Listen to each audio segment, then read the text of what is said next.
and welcome to Tamalo.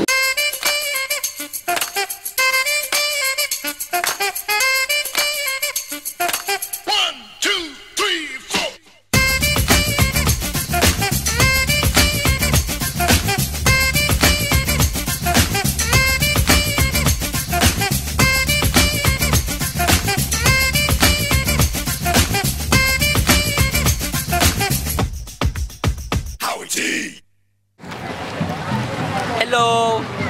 Hi. What do I do? So, hi Emil. What can we see around here? A church. We can see a church. You can see that is the Manila Cathedral Church. Really? Yes. Yeah, boy.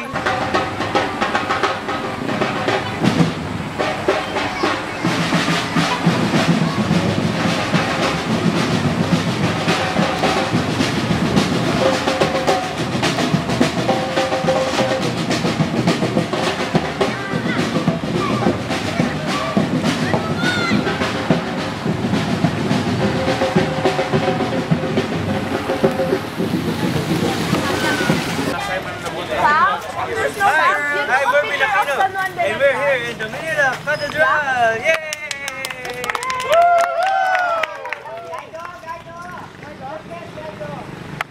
Okay, we are now going to the Kalisa. Here is a Kalisa. Ano bang ginagawa dito kayo? Yun ang nung araw yun ang ginagawa ko. City Hall. Ngayon, ano na opisina ng DOT. Ayos dito yung camera natin. Para pogi.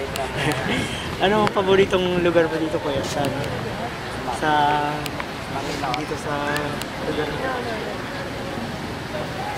Yeah, boy. Magkano bang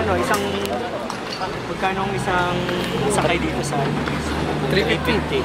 350? Hanggang saan na yun? Ikot na lang po intro. Papasok pa yun ng Port Santiago. Hindi, malabas lang yun. Ay, bawal ba? Hindi, bawal nakaano.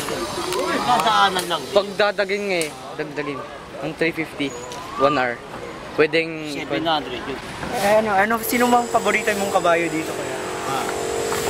Lahat yung paborito yun. Alaga rito yun eh. Malaki ang talimpi. Parang chicharong kuneta. Demion. Anong pinakakain niya sa kabayo? Soybeans. Soybeans. Damo. Damo? Anipig. Di ba masama yun? Damo? Illegal yun Ay. asking. Ship nyo na ba ngayon kuya? Ship nyo nang mag-drive?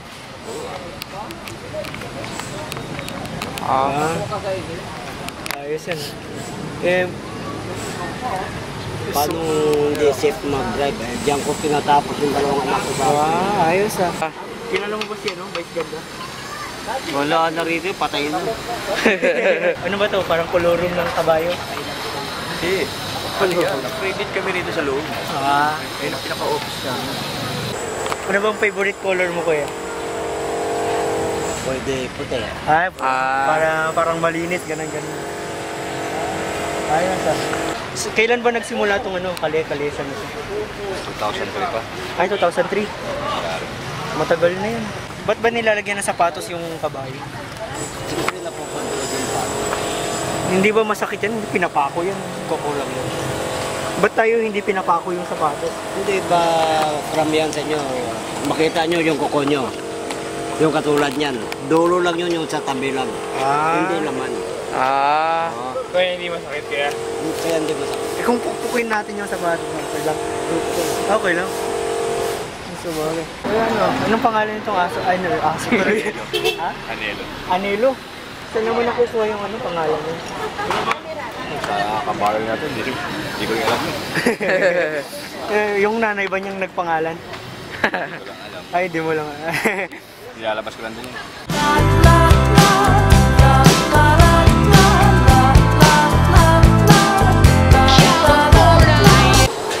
Di ba nagmamahal na yung gas ngayon? Paano nakaka-apekto yun sa kabayo? Nga para nagmahal na rin yung bilihin sa kabayo. Kasi galing mga probinsya yun. Dinideliver ito.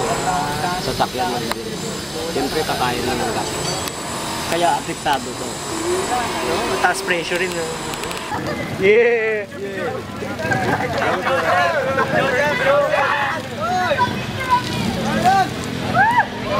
Like a boss. What do you think about that, Marco? It's huge! Yeah, boy! Peace out!